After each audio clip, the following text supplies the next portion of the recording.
Assalamu alaikum wa rahmatullahi ta'ala wa barakatuhu. My name is Tubur Hamid. Today we are going to look at the Arabic alphabet. So if you're set, let's get started. There are 28 or 29 letters of Arabic alphabet. They are as follows: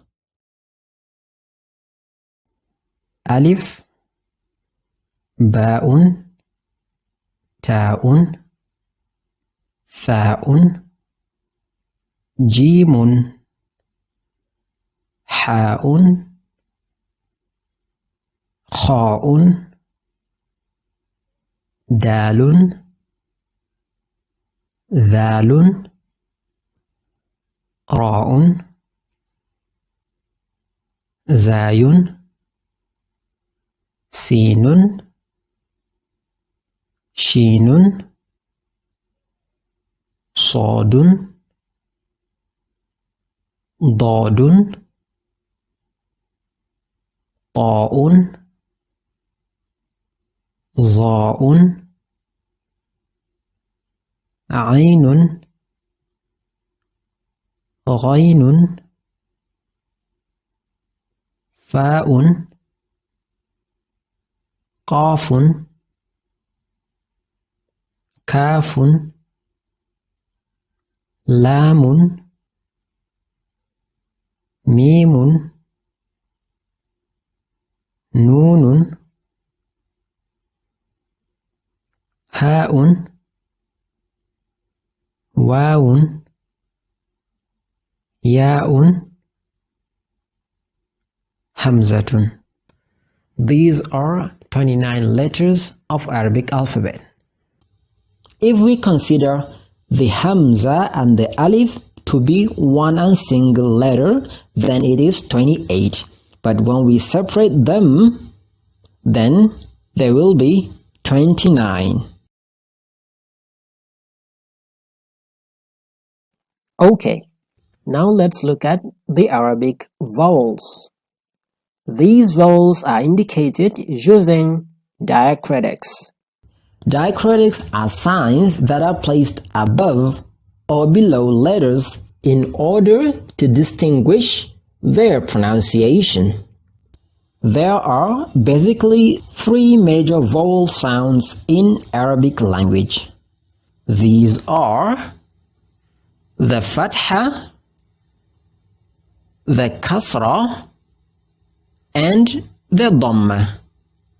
Okay, we also have the vowelless, which is the Sukun. This gives us the original sound of the letter. It does not take any vowel on it. That is why it is called the vowelless, or as Sukun in Arabic. We will learn how it is pronounced later in the lesson. We also have Al-Imala. The Fatha has the sound A. The Kasra has the sound E. The Dhamma U. The Sukun has the original sound of the letter.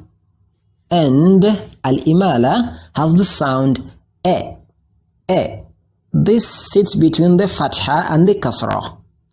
Good. We also have double vowels in Arabic. They are the Fathatain, the Kasratain, and the Dhammatain. The Fathatain has the sound An. The Kasratain has the sound In. And the Dhammatain has the sound Un. That's good. Now let's look at the elongators. There are some Arabic letters that are used to elongate short vowels, thereby making them long vowels. Let's look at them. The Alif, the Ya, and the Waw. The Alif is used to elongate the Fatha. The Ya elongates the kasra, while the waw elongates the dhamma. Example: this is pronounced a-i-u, a-i-u, short vowels. When we want to elongate them, then we would say a, I,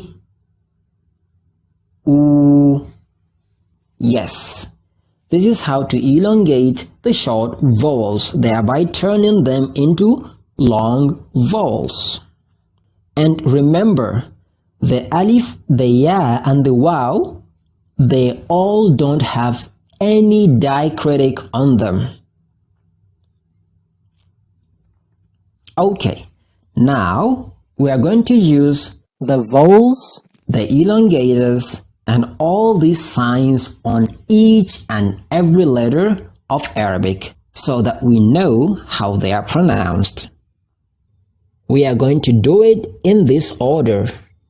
That is, beginning with the alif, then ba, then jim, then dal, up to the last letter.